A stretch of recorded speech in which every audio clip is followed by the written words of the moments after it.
Over the past couple of years, a huge number of retro gaming handhelds have been released. Compact pocket-sized, mid-sized, large, powerful, and not so powerful, expensive and budget-friendly. There are so many options that choosing the right one can be a real challenge. But before deciding on a console, the first thing to consider is the form factor, horizontal or vertical.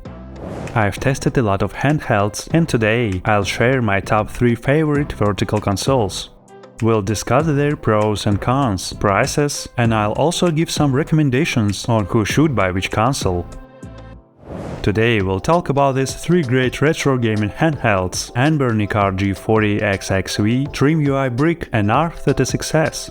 I've already made detailed video reviews on all of these, so if you haven't seen them, I highly recommend checking them out. You can find the links in the description box. Each of these consoles varies in size and price, but offers similar performance.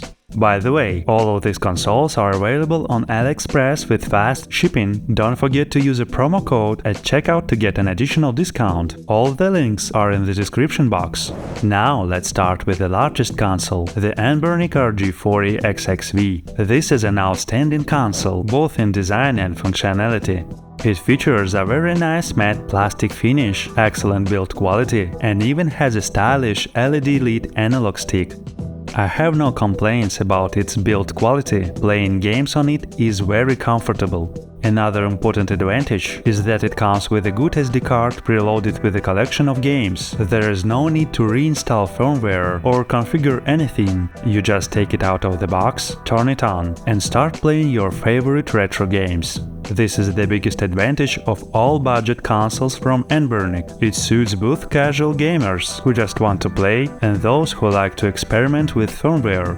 The Anbernic RG40XXV supports several custom firmwares, which you can install and test if you wish. However, this console does have one major downside: the absence of Nintendo games due to copyright restrictions.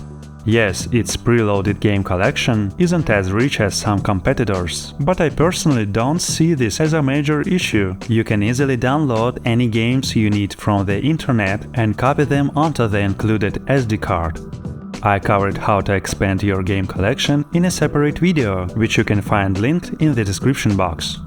In the end, I can confidently recommend this console to everyone, especially if it's your first retro gaming handheld or if you're looking for a gift. Thanks to its combination of great design, reasonable price, high-quality build, and simple, intuitive interface, the Anbernic RG40XXV is one of the best and most beloved consoles in my collection. Now let's move on to the next console, the TrimUI Brick. This is a super compact and incredibly convenient handheld with an amazing design and excellent build quality. In fact, this has become my go-to pocket-sized console, which I always take with me when I travel or go on long trips. It's made from high-quality materials, has comfortable controls, swappable shoulder triggers, stylish LED lighting, and customizable function buttons. But even more importantly, the screen quality on the TrimUI Brick is fantastic. It has a high pixel density, and I covered it in more detail in my full review. Playing games on this screen is a real pleasure. The console has a user-friendly interface, a large built-in game collection, and solid performance for its size. Additionally, several great custom firmware options are already available for this console if you want to experiment. Everything about this handheld seems perfect, almost as if it has no downsides. But unfortunately, there are some. Let's go over them in more detail. The first and most obvious drawback for many is the lack of analog sticks. The Anbernic RG40XXV, for example, at least has one analog stick, which is enough to play PSP games. Here, there's none at all. However, in the settings, you can assign a button, like R2, to make the D-pad function as an analog stick. It's not ideal, but it's functional. Another downside is related to the included SD card. Depending on the store, you might get a high-quality card, like with my TrimUI Smart Pro. Or you might receive a bad one that could fail after just a couple of uses, which is exactly what happened in my case. That's why I recommend immediately backing up all the files from the included SD card and copying them onto a branded SD card of the same or larger capacity. Because of these issues, this console may not be for everyone. You should clearly understand why you need a console of this size without analog sticks and what games you plan to play on it. Additionally, you need to be prepared to transfer data from the default SD card to a new one. Most users should be able to handle this process, so it's more of an inconvenience than a true downside. But trust me, it's worth it. This is a fantastic, compact and powerful handheld that really won me over. And before we continue, please like and subscribe to the channel. And leave a comment. This helps me promote the channel. Also, you can click the bell icon, so you don't miss any new videos. Thank you for your attention. Let's continue. Now let's move on to my third favorite and truly legendary console, the R36S. This is the handheld that essentially started my journey as a gaming content creator on YouTube a year ago. It's my absolute favorite console of all time. I don't play on it as often as I used to, but I still use it for testing games regularly, so it never sits idle collecting dust. I could talk about this console for hours, but let's start with the positive. Objectively, it is one of the cheapest and most affordable handhelds, not just from today's list, but on AliExpress in general. Some of my subscribers have told me they managed to buy it for as little as $10 or $20 during sales, which is an unbeatable price for a handheld of this level. It's the undisputed leader in its price category, but even in terms of performance, it doesn't fall behind. Just like with the other consoles, you can play Nintendo 64, PlayStation 1 and even PSP games, especially if you apply the optimal settings, which I covered in a separate video. I've played a lot of games on this console, including The Legend of Zelda, Ocarina of Time, GTA Vice City Stories, Half-Life 1 and 2, and many others. Another big advantage is the large community of users and developers who constantly test and improve the ROS firmware. ROS is one of the best firmware I've seen and used. It offers a wide range of settings, detailed configuration options for RetroArch and PPSSPP, and various themes, including my own minimalist theme, which you can find linked in the description box. There are already many guides and answers to common questions about this console, including on my channel.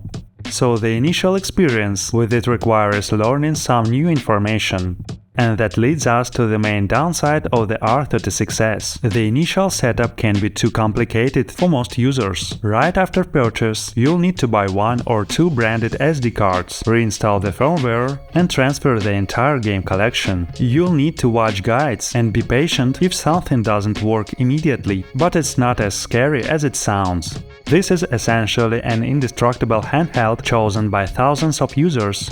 It's very hard to break, and all you need to do is replace the default SD cards and reinstall ROS. I already have 2 videos on my channel about how to do this using a Mac or an Android phone. Soon I release a simple guide for Apple computer users. You can find the links in the description box. If you go through this setup process, you'll see just how great this console is and how massive the game library become available to you.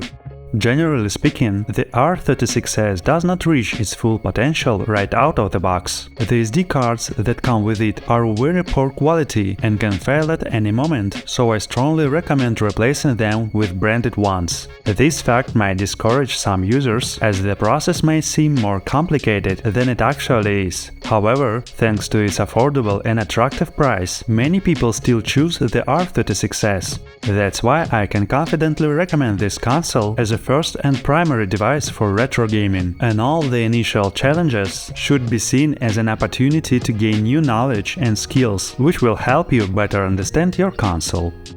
To sum it all up, the first console, Anbernic RG40XXV, is an uncompromising retro gaming device that suits everyone. It has excellent design, build quality, a great screen, and you can start playing right out of the box.